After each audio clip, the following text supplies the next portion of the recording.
ہیں۔ موسیٰ علیہ السلام کہنے لگے واپس جائیے اور اپنے رب سے کم کرا لیجیے کیونکہ آپ کی امت اتنا طاقت نہیں رکھتی۔ سرکار دو عالم صلی اللہ علیہ وسلم واپس جاتے ہیں اور اپنے گنہگار کمزور امت کا خیال کرتے ہوئے نمازیں کم کراتے ہیں۔ اس طرح سے 45 وقت کی نمازیں کم کرا لیتے ہیں، صرف 5 وقت کی نمازیں رہ جاتی ہیں۔ لیکن اللہ کے کلام میں کوئی تبدیلی نہیں۔ جو بندہ خضوع و خضوع کے ساتھ اس کے مصطفیٰ سینے میں بسا کر 5 وقت کی نماز پڑھے گا، اسے 50 وقت کی نماز کا ثواب دیا جائے گا۔ سرکار دو عالم صلی اللہ علیہ وسلم ارشاد فرماتے ہیں جو میری طرح وضو کرے پھر ظہر کی نماز پڑھے، اللہ تبارک و تعالیٰ اس کے گناہ معاف کر دیتا ہے۔ یعنی وہ گناہ جو فجر کی نماز اور ظہر کی نماز کے درمیان ہوئے، پھر جب عصر کی نماز پڑھتا ہے تو اس کے ظہر اور عصر کے درمیان ہونے والے گناہوں کو معاف فرما دیتا ہے۔ اس کے بعد جب مغرب کی نماز پڑھتا ہے تو اس کے عصر اور مغرب کے بیچ میں ہونے والے گناہوں کو معاف فرما دیا جاتا ہے۔ اس کے بعد جب عشاء کی نماز پڑھتا ہے تو اس کے مغرب اور عشاء کے درمیان ہونے والے گناہوں کو معاف فرما دیتا ہے۔ اور فجر کی نماز پڑھے تو رب تبارک و تعالیٰ اس کے عشاء اور فجر کے درمیان ہونے والے گناہوں کو معاف فرما دیتا ہے۔ یہی وہ نیکیاں ہیں جو گناہوں کو دور کر دیتی ہیں۔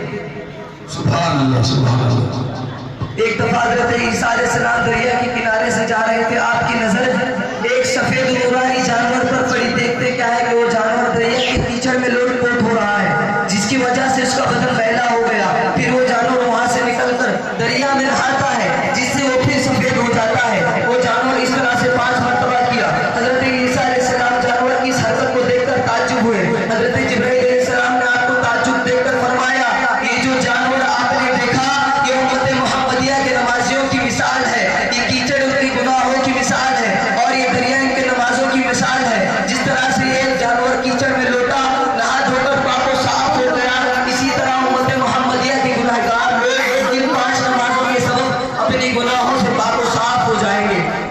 برادران ملت اسلامیہ کس قدر خوش نصیب ہیں ہم لوگ کہ امت محمدیہ میں پیدا ہوئے ہیں۔ یہ تمام امتوں سے افضل ہے، ہماری عبادت تمام امتوں کی عبادت سے افضل ہے۔ اگر ہم سے بشریت کی بنا گناہ سرزد ہو جاتے ہیں تو اللہ تبارک و تعالیٰ نمازوں کی طفیل ہمارے گناہوں کو معاف فرما دیا کرتا ہے۔ اللہ تبارک و تعالیٰ کا ہم پر بہت بڑا احسان ہے کہ اس نے ہم پر 5 وقت کی نمازیں فرض کی، لیکن آج ہم نمازوں سے بالکل غافل ہو گئے ہیں۔ روزانہ بے شمار گناہ ہم سے سرزد ہو جاتے ہیں، رات دن ہم گناہوں میں ملوث ہیں، ایک لمحہ ہمارا گناہوں میں گزرتا ہے، لیکن ہم کو اتنی فرصت نہیں کہ اللہ کے سامنے سر جھکا کر نماز ادا کرے اور اپنی گناہ معاف کرائے۔ برادران ملت اسلام یہ دنیا چند دن کی ہے، کسی کو معلوم نہیں کہ موت کب آ جائے۔ اگر ہم اسی طرح نمازوں سے غافل رہے تو سوائے افسوس کے کچھ نہیں ہو سکتا ہے۔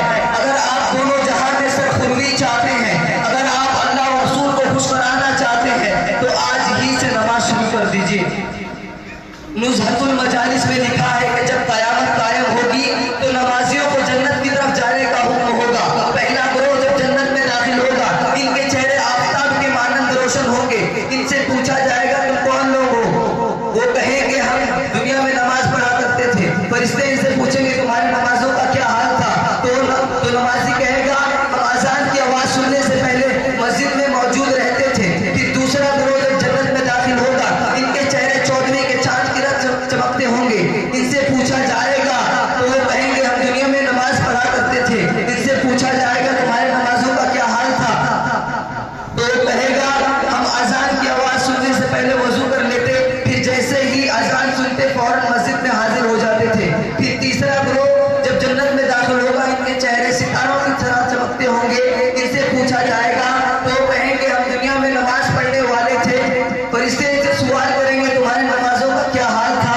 تو وہ کہے گا ہم اذان کے بعد وضو کیا کرتے تھے۔ برادران ملت اسلامیہ جہاں تک ممکن ہو سکتا ہے اذان ہوتے ہی نماز کے لیے وضو کر کے تیار ہو جانا چاہیے۔